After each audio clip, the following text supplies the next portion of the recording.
आइए हम याकूब की पत्री में वापस चलते हैं पहले अध्याय में और उसकी कुछ आयतें हम देखेंगे। यहाँ लिखा है कि परमेश्वर और प्रभु यीशु मसीह का दास याकूब यहाँ वो विश्वासियों को लिख रहा है कि जब तुम परीक्षा में पढ़ो तो उसको आनंद की बात समझो।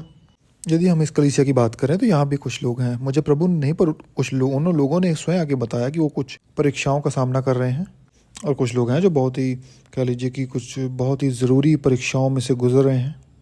और ये जो वचन है ये हमारे लिए है, सबके लिए इसलिए कहा क्योंकि हम सब उसका सामना कर रहे हैं। आनंद की बात समझो यह जानकर कि तुम्हारे विश्वास के परखे जाने से धीरज उत्पन्न होता है। इसका अर्थ है कि ये ज़रूरी है, पर धीरज को अपना पूरा काम करने दो ताकि तुम पूरे और सिद्ध हो जाओ और तुम में किसी बात की घटी ना हो। आप में से जितने भी जो हाई स्कूल में कुश्ती खेला करते थे, और वही एक खेल है जो वैध है, मैं कहता हूँ। जो फुटबॉल खेलने वाले खिलाड़ी हैं वो उनका भी कुछ ढांचा शरीर का अच्छा नहीं है, और बेसबॉल खेलने वालों का तो क्या ही कहना। चलो जैक पर हम थोड़ी दया कर देते हैं क्योंकि वो बेसबॉल के साथ साथ कुश्ती का प्लेयर भी है, और हो सकता है आपके जो हृदय की हालत है, जो आपका कार्डियो है, वो थोड़े समय के लिए अच्छा भी हो सकता है दूसरे राउंड में भी अच्छा हो, पर जब तीसरा राउंड शुरू होगा तब कैसा होगा। और उसी को हम कहते हैं धीरज, सहन शक्ति। आप कह सकते हैं कि जो पहला राउंड था मैं उसमें बड़ा ही मजबूत था, पर देखिए आगे 2 और भी राउंड आने हैं, उनमें क्या होगा। तो इस बात को भी दिमाग में रखें कि धीरज की भी एक जगह है, और उसको अपना पूरा काम करने दो ताकि तुम मैच्योर हो जाओ, सिद्ध हो जाओ, परिपक्व हो जाओ। पर यदि तुम में से किसी को बुद्धि की घटी हो तो परमेश्वर से मांगो, जो बिना उलाहना दिए सबको उदारता से देता है, और उसको दी जाएगी। और देखिए वो आपको मांगने के लिए शर्मिंदा नहीं करता, पर मांगने वाला विश्वास से मांगे। देखिए यदि आप बेशक बुद्धि मांग रहे हैं और परमेश्वर आपको देगा, पर याद रखें कि आप विश्वास से मांगे। ऐसा नहीं कि आप पहले मांग लें और फिर सोचें नहीं मुझे कौन सा परमेश्वर देने वाला है। जी नहीं, इस तरह तो आप अपनी ही प्रार्थना को खारिज कर देंगे। नहीं, आप उससे मांगें और कहें कि मैं विश्वास करता हूँ कि वो मुझे ज़रूर दिखाएगा कि क्या करना है। और याद रखिए, देखिए आपको पूरा जो प्लान है परमेश्वर वो नहीं दिखाएगा, वो आपको अगला कदम दिखाएगा, अगला स्टेप दिखाएगा कि आपको कौन सा स्टेप उठाना है। और जब आप वो कर लेंगे फिर वो आपको बताएगा कि आगे क्या करना है आपको, क्योंकि लिखा है नहीं तो आप समुद्र की लहरों के समान होंगे। ऐसा व्यक्ति यह ना समझे कि मुझे कुछ प्रभु से मिलेगा, वह व्यक्ति दुचित्ता है और अपनी सारी बातों में चंचल है। देखिए जो शक करने वाला व्यक्ति है उसको कुछ नहीं मिलता। और आगे लिखा है कि दीन भाई अपने ऊंचे पद पर घमंड करे। और याकूब यहाँ पर बात कर रहा है उन लोगों के बारे में जिनके पास ज़्यादा अधिक धन नहीं है, वो विश्वासी हैं और धनी नहीं है, इसलिए लिखा है कि अपने दीन हालातों में भी घमंड करें। और वो कह रहा है इसमें कोई बुराई नहीं है। और भी कई बाइबल के वचन हैं जो हमें बताते हैं कि परमेश्वर बहुत ही दयालु और अनुग्रहकारी है। जो लोग निर्धन हैं आत्मिक चीज़ों में, आपकी आत्मिक चीज़ें उस बात की बराबरी नहीं करती कि आपके पास आर्थिक रूप से क्या है। यदि आपके पास आर्थिक रूप से चीज़ें हैं तो उसमें कोई बुराई नहीं है, परमेश्वर उन बातों के विरोध में नहीं है, पर वो चीज़ें हमारी प्राथमिकता नहीं होनी चाहिए। और आगे जो धनवान की बात हो रही है वो लोग हैं जो कलीसिया से बाहर हैं, जो परमेश्वर को नहीं जानते। और धनवान अपनी नीची दशा पर घमंड करे क्योंकि वह घास के फूल की तरह जाता रहेगा। कितनी हैरानी वाली बात है ना कि एक आदमी के जीवन के 70 साल गुजर जाते हैं, मालूम भी नहीं पड़ता। आपका तो नहीं पता, लेकिन मैंने नहीं सोचा था कि इस उम्र तक मैं इन चीज़ों को देखूंगा। तो लिखा है कि घास के समान भी जैसे वो झड़ जाती है, धनवान भी चलते चलते धूल में मिल जाएगा। धन्य वह मनुष्य जो परीक्षा में स्थिर रहता है और वह निकल कर मुकुट पाएगा जीवन का। पर सवाल ये उठता है कि जो आपकी परीक्षा है वो कितनी देर तक चलेगी। हाँ, उससे कहीं ज़्यादा लंबा जितना आपने सोच के रखा है, और खरा निकलकर वो जीवन का मुकुट पाएंगे जिसकी प्रतिज्ञा प्रभु ने अपने प्रेम करने वालों से की है। जब परीक्षा हो तो वह कोई व्यक्ति यह ना कहे कि मेरी परीक्षा परमेश्वर की ओर से होती है। ना तो बुरी बातों से परमेश्वर की परीक्षा हो सकती है और ना वह किसी की परीक्षा आप करता है, परंतु प्रत्येक व्यक्ति अपनी अभिलाषाओं से खिंचकर और फंसकर परीक्षा में पड़ता है। फिर अभिलाषा गर्भवती होकर पाप को जनती है, और पाप जब बढ़ जाता है तो मृत्यु को उत्पन्न करता है। हमारी स्वयं की अभिलाषाएं। हे मेरे प्रिय भाइयों, धोखा ना खाओ। आयत 17, क्योंकि हर एक अच्छा वरदान और हर एक उत्तम दान ऊपर ही से है और ज्योतियों के पिता की ओर से मिलता है, जिसमें ना तो कोई परिवर्तन हो सकता है और ना अदल बदल के कारण उस पर छाया पड़ती है। आसान भाषा में ऐसा कहें कि ऐसा नहीं कि परमेश्वर एक दिन उठता है और उसका मूड ख़राब है और दूसरे दिन उसका मूड अच्छा है कोई यहाँ पे जिसके साथ ऐसा होता है? अपना हाथ खड़ा मत कीजिएगा, मैं नहीं जानना चाहता। और देखिए इंसानी स्वभाव है, कई बार हम उठते हैं और हमें मालूम भी नहीं होता कि आज मेरा मूड क्यों ख़राब है, और हमारा मूड ख़राब होता है और उठ के प्रार्थना करें उस दिन। उसने अपनी इच्छा से हमें सत्य के वचन के द्वारा उत्पन्न किया ताकि हम उसकी सृष्टि की हुई वस्तुओं में से एक प्रकार के प्रथम फल हों। हे मेरे प्रिय भाइयों, यह बात तुम जान लो, हर एक मनुष्य सुनने के लिए तत्पर, बोलने में धीर और क्रोध में धीमा हो। देखिए, सुनने के लिए तत्पर, बोलने में धीर और क्रोध में धीमा। कुछ लोग इसको उल्टा काम में लाते हैं। देखिए, याद रखिए, जो कुछ होने वाला है, जो कुछ संसार में पागलपन की हरकतें हो रही हैं, वो कहीं जाएंगी नहीं, वो और बढ़ती जाएंगी आगे आगे। लोग रेस्टोरेंट्स में जाकर लड़ाई करने लग जाते हैं, अपना दिमाग आपा खो देते हैं, क्योंकि उनको जो फ्राइज़ मिली थी वो ठंडी थी। पहले ऐसा हुआ करता था कि यदि आपका फ्राइज़ या आपका खाना ठंडा है तो आप काउंटर पे जाते थे, उनको बोलते थे कि क्या आप प्लीज़ कुछ कर सकते हैं। पर आजकल वो आपको आपके गिरेबान से पकड़ते हैं और बाहर निकाल लेते हैं काउंटर से। कोई भी संयम नहीं रह गया है, अपने गुस्से को लोग कंट्रोल नहीं कर पा रहे हैं। और देखिए, इसलिए होता है क्योंकि उन लोगों ने कभी भी परमेश्वर को अपने जीवन में पहला स्थान नहीं दिया। और यदि परमेश्वर आपके जीवन में पहले नंबर पर नहीं है तो दुष्ट आत्माएं होंगी पहले नंबर पे, और चुनाव आपका है, क्योंकि मनुष्य का क्रोध परमेश्वर के धर्म का निर्वाह नहीं कर सकता। इसलिए सारी मलिनता और बैरभाव की बढ़ती को दूर करके देखिए, जो जिम्मेदारी है वो हमारे ऊपर है। इसलिए सारी मलिनता और बैरभाव को दूर करके उस वचन को नम्रता से ग्रहण कर लो जो हृदय में बोया गया है। इस आयत पे मैं थोड़ा सा ध्यान देना चाहूँगा कि लिखा है कि उस वचन को ग्रहण कर लो नम्रता से जो हृदय में बोया गया है, जो तुम्हारे प्राणों का उद्धार कर सकता है। इस आयत पर ध्यान रखें। मैं इस पर वापस आऊँगा क्योंकि मैं थोड़े समय के लिए याकूब अध्याय 5 में जाना चाहूँगा। बाइबल के कुछ बहुत ही अच्छे सिखाने वाले शिक्षक हैं जिनका मैं बहुत ही सम्मान करता हूँ। वो आपको बताएंगे इस आयत में कि वो ये कहना चाहते हैं कि जो परमेश्वर का वचन है वो आपके प्राण को बचाएगा। तो वो कहते हैं कि जो मसीह हैं, जो बचाए गए हैं, उनका जो मन है वो नया नहीं हुआ है, इसलिए जो कह ले कि उनके प्राणों का उद्धार नहीं हो पाया है। तो इस बात पर जोर देते हैं कि अपने मन को नया करोगे, वो ये बात कह रहा है यहाँ पे याकूब। हालांकि ये बात सही है, पर याकूब यहाँ पर ये बात नहीं कर रहा है। आपको अपने मन को नया करना है परमेश्वर के वचन के साथ, पर यहाँ पर याकूब वो बात नहीं कर रहा है। वो कह रहा है कि जब विश्वासी होने के नाते जब आप परमेश्वर के वचन को अपने जीवन में ग्रहण करते रहते हैं, सुनते रहते हैं, तो वो आपके प्राणों को बचाएगी, उसको बचा के रखेगी। आप कहेंगे क्या हम पहले से ही बचे हुए नहीं हैं? मैंने बहुतों को देखा है जो बचे हुए थे और आज नहीं हैं। और यदि आपको मुझ पे शक है तो आइए याकूब की पत्री अध्याय 5 में चलते हैं। वही पत्री है, लिखने वाला भी वही है। आइए 19 आयत देखते हैं। हे मेरे भाइयों, यदि तुम में से, तो किसकी बात कर रहा है वो? किसके बारे में बात कर रहा है? वो कहता है हे मेरे भाइयों, मेरे भाइयों। वो मसीही लोगों से बात कर रहा है। हे मेरे भाइयों, यदि तुम में से कोई सत्य के मार्ग से भटक जाए और कोई उसको फेर लाए, तो वह यह जान ले कि जो कोई किसी भटके हुए को, ये एक विश्वासी की बात की है कि जब एक विश्वासी दूसरे विश्वासी की मदद करता है भटके हुए की। और याद रखें कि जो सत्य के मार्ग से भटक जाता है उसको पापी लिखा हुआ है, कि कोई किसी भटके हुए पापी को फेर लाए। कि जो कोई सत्य के मार्ग से भटके हुए किसी पापी को फेर लाएगा, वह उसके प्राण को मृत्यु से बचाएगा और अनेक पापों पर पर्दा डालेगा। वो यहाँ उसके मन को नया करने की बात नहीं कर रहा है। जो प्राण शब्द है, जो ओरिजिनल भाषा में जिसमें नया नियम लिखा गया है, उसमें वो आपकी पूरी मनुष्यता की बात कर रहा है कि वचन आपको बचाने में पूर्ण रूप से, जो आप पूर्ण मनुष्य हैं, उसको बचाने में सक्षम है। और जब हम और दूसरे वचन देखते हैं जहाँ पे पौलुस ने मनुष्य को बताया कि वो किन 3 हिस्सों का बना हुआ है, वो बताता है कि एक आपका प्राण है, और आप एक आत्मिक मनुष्य हैं जो परमेश्वर के स्वरूप में बना है, और आपके पास दिमाग है, और आपके पास शरीर है। और बाइबल में कहीं कहीं जहाँ प्राण की बात होती है वहाँ मन की बात कर रहे हैं, और कहीं कहीं प्राण की बात जब होती है वो आपके पूरे मनुष्यत्व की बात हो रही है, कि जब आप परमेश्वर के वचन के साथ बने रहते हैं तब वो वचन आपको बचाने में सक्षम है, आपके प्राणों का उद्धार करने में। और मैंने बहुतों को देखा है खोते हुए। देखिए, अपने आप के लिए प्रार्थना करते हैं कि परमेश्वर आपको आपसे बचाए, क्योंकि आपका सबसे बड़ा शत्रु आपके साथ ही बैठा है, वो आप है। क्योंकि मैंने देखा है लोगों को। देखिए, वो यहाँ भी लिख रहा है कि भाइयों की बात कर रहा है वहाँ पे, कि जो भी भाई सत्य के मार्ग से भटक जाए और जो कोई उसको वापस फेर लाए। यदि आप किसी को देखें सत्य के मार्ग से भटका हुआ तो उसको वापस फेर लाएं, और कहने से कतराएं मत, प्यार से कहें कि देखिए ये सही नहीं है, कि आप उनके अनेक पापों पर पर्दा तो डालेंगे परंतु आप उनके प्राण को भी बचाएंगे मृत्यु से। तो मैं आशा करता हूँ कि आप जो यहाँ का फ़र्क है वो समझ पा रहे होंगे। और जिन शिक्षकों की मैं बात कर रहा हूँ, बहुत अच्छे शिक्षक हैं, मुझसे भी अच्छे हैं वो लोग, पर यदि इस पॉइंट की बात करें तो यहाँ पे वो गलत है। वचन पर चलने वाले बनो, केवल सुनने वाले ही नहीं। मुझे ये आयत पसंद है, परंतु वचन पर चलने वाले बनो और केवल सुनने वाले ही नहीं जो अपने आप को, स्वयं को धोखा देते हैं। जी हाँ, ये दर्दनाक है पर यह सत्य है। क्योंकि जो कोई वचन का सुनने वाला हो और उस पर चलने वाला ना हो, तो वह उस मनुष्य के समान है जो अपना स्वाभाविक मुंह दर्पण में देखता है, और जब वह अपने आप को देखकर चला जाता है तो भूल जाता है कि वह कैसा था। जी हाँ, यही होता है जब आप वचन को सुनते हैं पर उस पर चलते नहीं हैं। पर जो व्यक्ति स्वतंत्रता की सिद्ध व्यवस्था पर ध्यान करता रहता है, वह अपने काम में इसलिए आशीष पाएगा कि वह सुनकर भूलता नहीं, पर वैसा ही काम करता है जो भी काम वह करता है।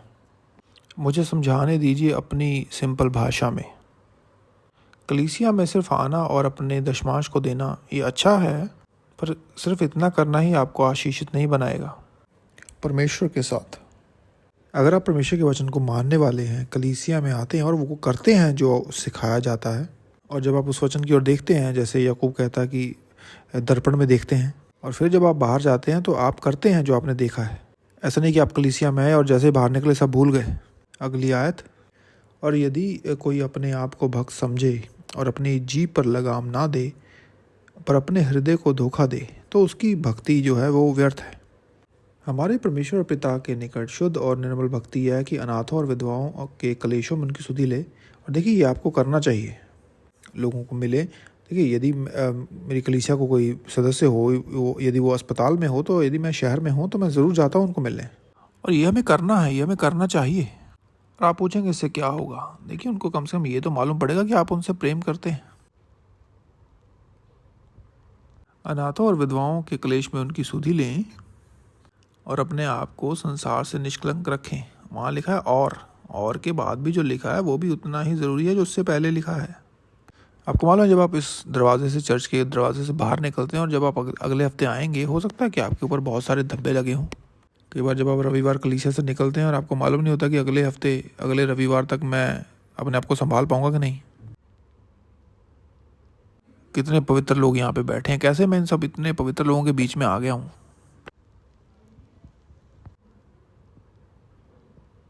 चलिए आगे चलते हैं। हे मेरे भाइयों, हमारे महिमा युक्त प्रभु यीशु मसीह पर तुम्हारा विश्वास पक्षपात के साथ ना हो। यहाँ पर जो कहना चाह रहा है हम उसको आगे देखेंगे कि आप कलीसिया में लोगों को अलग अलग तरह से उनके साथ बर्ताव नहीं करेंगे। देखिए, जो याकूब था वो भी पासबान था यरूशलेम की कलीसिया का, कि आपको अपनी मंडली में लोगों के साथ पक्षपात नहीं करना है कि यदि कुछ के पास पैसा है और कुछ के पास नहीं है तो आप पक्षपात करें। आप सबके साथ एक जैसा व्यवहार करें, क्योंकि वो आगे बताएगा कि क्यों। आप सबके साथ एक जैसा व्यवहार करें, इसका अर्थ ये नहीं कि कुछ लोगों के साथ आपका करीबी नाता नहीं होगा, ये तो मनुष्य का स्वभाव है। कुछ लोगों के साथ आपका अच्छा बनता है, कुछ लोग आपको दूर से मिलते हैं, पर हमें सबको प्रेम करना है। पर वो यहाँ बात कर रहा है कि आप किसी के साथ ज़्यादा ही घुले मिलें, क्योंकि आपका कुछ और ही उसके पीछे मतलब है। और यहाँ वो कुछ लोगों की बात भी कर रहा है, ऐसे लोग भी होंगे जिनके साथ आप पहले कभी मिले ना हो। वो कलीसिया में आए और आप देखें कि उन्होंने बहुत ही महंगी घड़ी पहनी हुई है और अब आप उनके मित्र बनना चाहते हैं, और सवाल उठता है कि क्यों।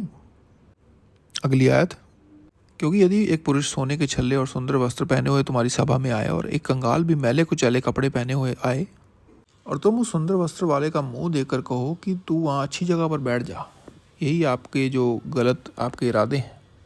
और एक गरीब व्यक्ति से कहें कि जा, जहाँ तेरा दिल करता है वहीं जाके बैठ जा। कितना बुरा है इस बात को सोचना भी। तो क्या तुमने आपस में भेदभाव ना किया और बुरे विचारों से न्याय करने वाले ना ठहरे? आपको मालूम है, जिन किसी के पास कुछ भी ज़्यादा पैसा ना हो, आपको उनको भी वैसे ही प्रेम करना है जिनके पास कुछ एक्स्ट्रा है। दोनों ही विश्वासी हो सकते हैं और दोनों ही अच्छे इंसान हो सकते हैं। और याकूब यहाँ पर बात कर रहा है, क्या पता उसने भी कलीसिया में, यरूशलेम में बहुत देखा हो इन बातों को होते हुए। आप देखें किसी व्यक्ति को कलीसिया में आते हुए नया, आप देखें कि बहुत महंगी घड़ी पहन रखी है, बहुत महंगी कार भी है उसके पास, तो फिर क्या करेंगे? आप जाके उस आदमी से दोस्ती करेंगे? जी नहीं। देख सकते हैं लोग, आपको मालूम पड़ जाता है।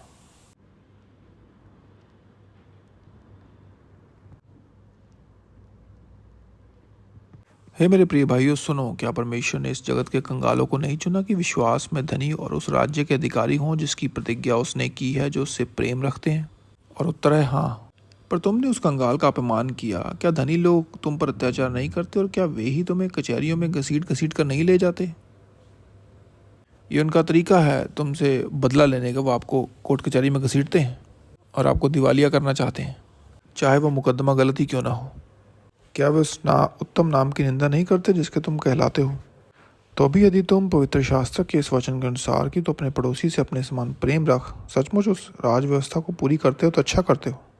आप लोगों को ऐसा बर्ताव करते हैं दूसरों के साथ जैसा चाहते हैं कि लोग आपके साथ करें। देखिए, कैथलिक होने के नाते एक सबसे अच्छी चीज़ जो सीखी थी मैंने, वो यही थी।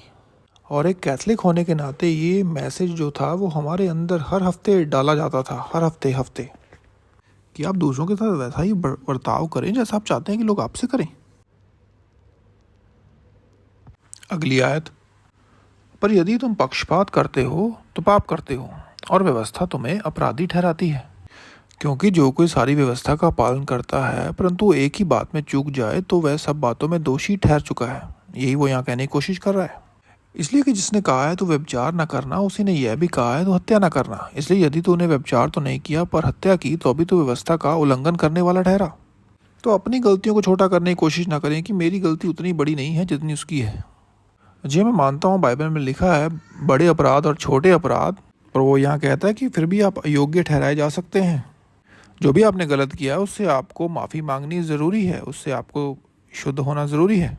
कोई फ़र्क नहीं पड़ता कितना छोटा या बड़ा अपराध है, हम सबको ही धोए जाने की और साफ़ होने की ज़रूरत पड़ती है। छोटा बड़ा कोई फ़र्क नहीं पड़ता। तुम उन लोगों के समान वचन बोलो और काम भी करो जिनका न्याय स्वतंत्रता की व्यवस्था के अनुसार होगा, क्योंकि जिसने दया नहीं की उसका न्याय बिना दया के होगा। दया न्याय पर जयवंत होती है। और ये जो आयत है ये बहुत ही बड़ी है। और जब हम दूसरी जगह पर सेवकों को तैयार करते हैं, उनको हम इन चीज़ों पर जोर देते हैं। मैं जब सिखाता हूँ फिर इसको बार बार दोहराता हूँ, क्योंकि ये बहुत ही सत्य है और ज़रूरी है। और यदि तुमने दया नहीं दिखाई तो तुम्हारा न्याय भी जो है वो बिना दया के किया जाएगा। तो अगली बार ध्यान रखें जब आप किसी दूसरे की आंख का तिनका निकाल रहे हो कि आपकी आंख में बहुत सा बड़ा लट्ठा ना फंसा हो, क्योंकि जब आपका फिर न्याय होगा वो बिना दया के होगा।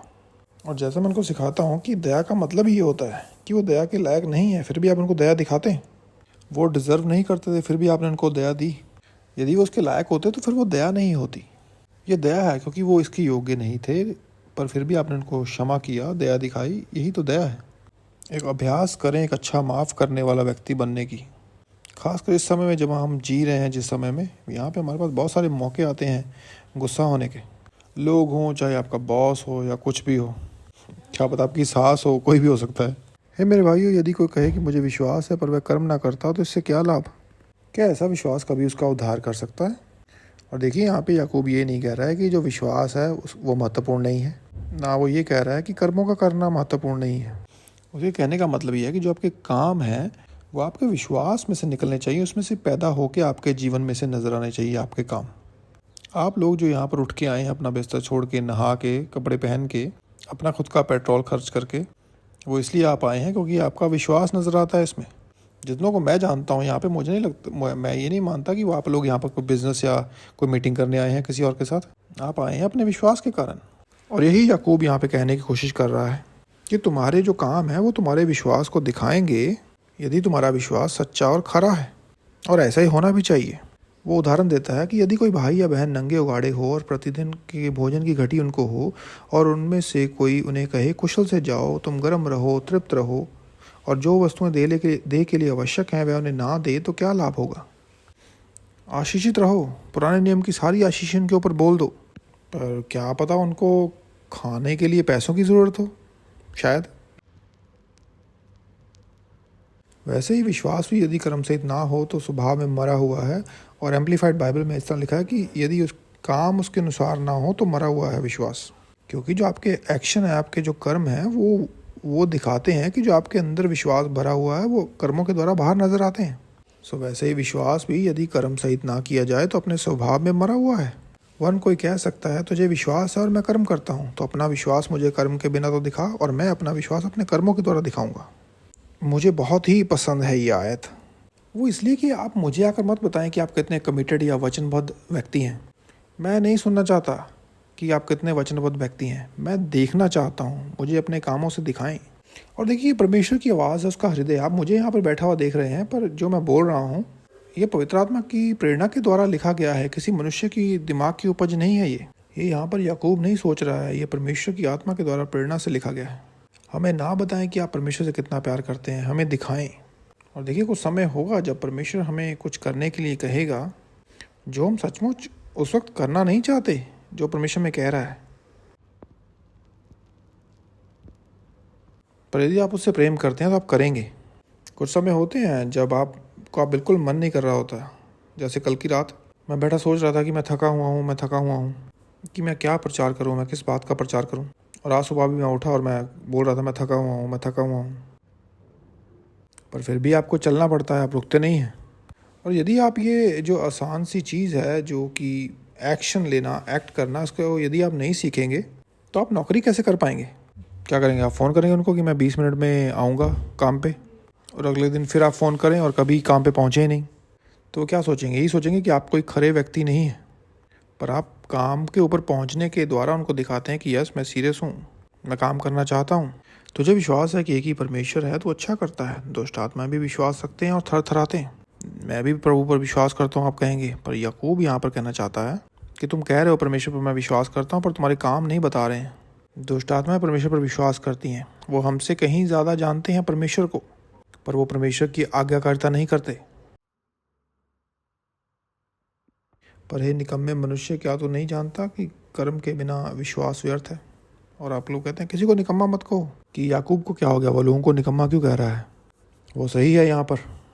वो एक अच्छे तरीके से उनको बताने की कोशिश कर रहा है कि जो आप चीज़ें सोच रहे हैं वो सही नहीं है। कि पर हे निकम्मे मनुष्य, क्या तू यह नहीं जानता कि कर्म के बिना जो विश्वास है वो व्यर्थ है? मुझे पसंद है ये आयतें। जब हमारे पिता अब्राहम ने अपने पुत्र इसहाक को वेदी पर चढ़ाया तो क्या वह कर्मों से धर्मी न ठहरा था? उसके अंदर एक खरा विश्वास था, इसीलिए तो वो अपने बेटे को बलिदान करने के लिए निकल पड़ा था। और यदि आपको परमेश्वर ऐसा कहे करने के लिए, आप अपने बेटे को बलिदान नहीं करेंगे तब तक जब तक आप अब्राहम की तरह पूर्ण रूप से विश्वास न कर लें कि परमेश्वर उसको जीवित करने में सक्षम है। इसलिए वो निकल पड़ा था और उसने साबित किया अपने कामों से। हम सबका जो विश्वास है वो परखा जाएगा, और कई बार जब वो परीक्षा आती है, वो परीक्षा ही हमें बताती है कि कितना विश्वास खरा है हमारा। एक हफ्ते के लिए तो कोई भी परमेश्वर की सेवा कर सकता है। कोई भी व्यक्ति परमेश्वर की सेवा 1 साल के लिए कर सकता है, पर वापस आके ज़रा 25 साल बाद उनको चेक करें कि वो कहाँ पर हैं। मेरी आशा होगी कि वो 25 साल बाद भी विश्वास के साथ परमेश्वर की सेवा कर रहे होंगे। अगली आयत। अतः तूने देख लिया कि विश्वास ने उसके कर्मों के साथ मिलकर प्रभाव डाला। तो जो उसके कर्म थे जो बाहर नजर आ रहे थे, वो उसका विश्वास था जो उसके अंदर था, और कर्मों से उसका विश्वास सिद्ध हुआ। कहने का अर्थ है कि उसका विश्वास फलवंत हुआ और पवित्र शास्त्र का वचन पूरा हुआ। अब्राहम ने परमेश्वर का विश्वास किया और यह उसके लिए धर्म गिना गया, और वह परमेश्वर का मित्र कहलाया गया। कितनी बड़ी बात है। हम भी उसके मित्र हैं, पर आपको नहीं लगता काश हम ऐसे हों अब्राहम के समान, और प्रभु यीशु आके आपसे बात करे मुझसे कि बताए कि क्या होने वाला है, आपके साथ चले एक मित्र की तरह। और देखिए, खाली अब्राहम के लिए नहीं है, ये हम भी वहाँ पर हो सकते हैं, पर आपको समझना होगा उसकी एक कीमत है। अब्राहम ने कीमत चुकाई। और कुछ चीज़ें हैं जो याकूब ने यहाँ पर कही कि कुछ चीज़ें हैं जिनको आपको समय साइड पे करना होगा। आपको करना ही होगा यदि आप परमेश्वर के साथ सफलतापूर्वक चलना चाहते हैं। आपको उनको साइड पर करना होगा। आप कहेंगे मैं नहीं करना चाहता, ये आपका चुनाव है, आपने अपना चुनाव कर लिया है। आप या तो परमेश्वर वाला काम कर सकते हैं या आपकी अपनी इच्छा पूरी कर सकते हैं, और वो आपको करने देगा। आपने अपने जीवन में इस बात को पता कर ही लिया होगा कि परमेश्वर आपको जो आप गलती करना चाहते हैं आपको करने देगा, पर वो चाहता नहीं कि आप करें। तो मुझे लगता है कि आज हम यहीं पे इसको ख़त्म करेंगे।